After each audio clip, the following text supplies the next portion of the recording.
Here's the thing, being cheap and being affordable might sound exactly the same to you, but it actually isn't, because the word cheap has a huge negative connotation. Being affordable just means that that particular product has done something right, something that its competitors might not necessarily be able to do, and that's exactly what we have today. We have finally an affordable, small, compact city electric car that you and I might actually want to buy because it's got decent range, it's priced really well, and it comes from the absolute kings of the Indian EV scene in the four-wheeler segment, of course, Tata Motors. Ladies and gents, the Tata Tiago EV is finally here, and before we go any further into the video, let's just dive straight in to all the facts and figures.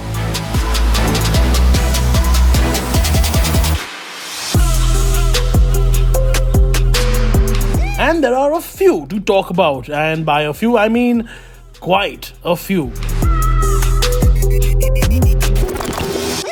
Let's start with the two most important, price and range. It starts at just 8,49,000 rupees for the base model, but the fully loaded top spec one, like you see on your screen, is 11,79,000 rupees, and you get a total of 7 variants, with the top 5 variants getting 315 kilometers of range, while the base 2 models get just 250.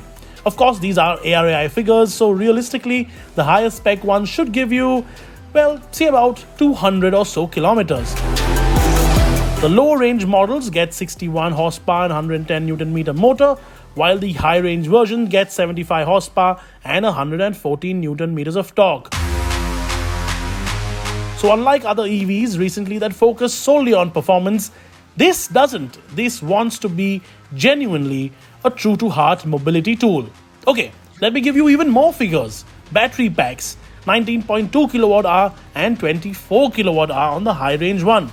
Maybe they should have a sport version with the powertrain of the Nexon EV in it. It also gets regen that is adjustable to 3 levels, and of course you get a single speed drive.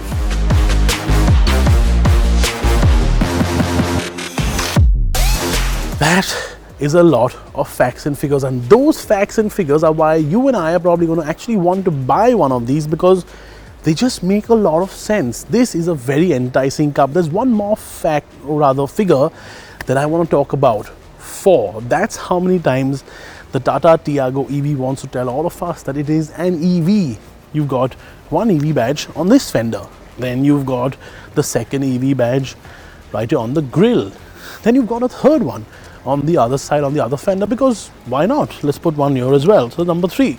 And then of course you go all the way around the back, walking in reverse to the last one on the boot, the 4th one. But the interesting part is, this is a new little font here. I wonder if this is a bit of a precursor to the 2nd generation Tiago, because at the end of the day, it's been a while, isn't it, this car? I think there's one right around the corner, but is Tata going to continue calling it the Tiago? I mean, it's been successful, so is this sort of a highlight to the future? It's also best that we now talk about charge times. So here is a table for you guys to pause the video and look at, because do you really want me to read all these numbers out to you?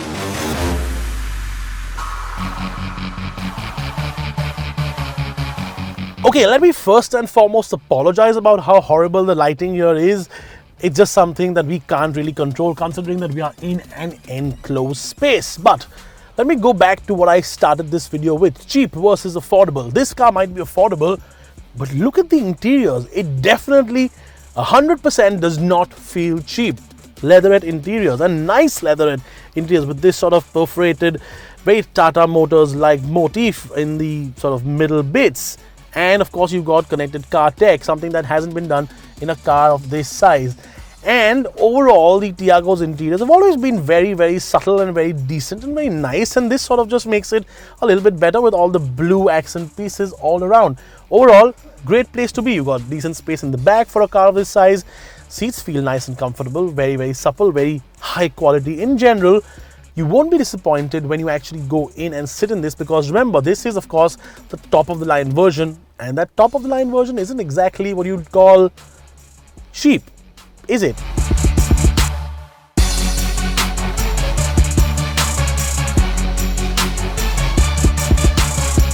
Okay, here's the deal. Let me wrap this up very simply.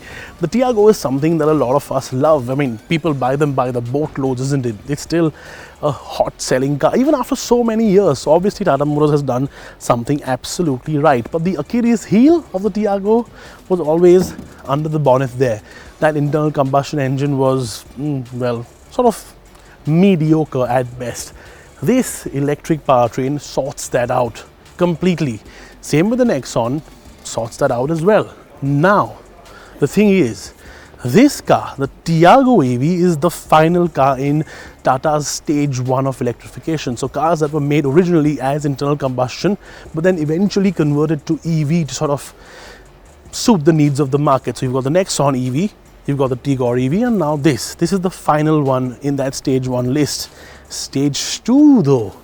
Ooh, now that is when things start to get interesting, because what's there in that? The Punch. And the Punch EV, that's something that's going to really shake the market up, because if you think this is the perfect city electric vehicle, that one will be the absolute cherry on the cake, on the pie, or on the bakery. But Tata Motors, I beg and I plead with my hands folded and on my knees, metaphorically, please, for God's sake, that car needs the Nexon EV's drivetrain.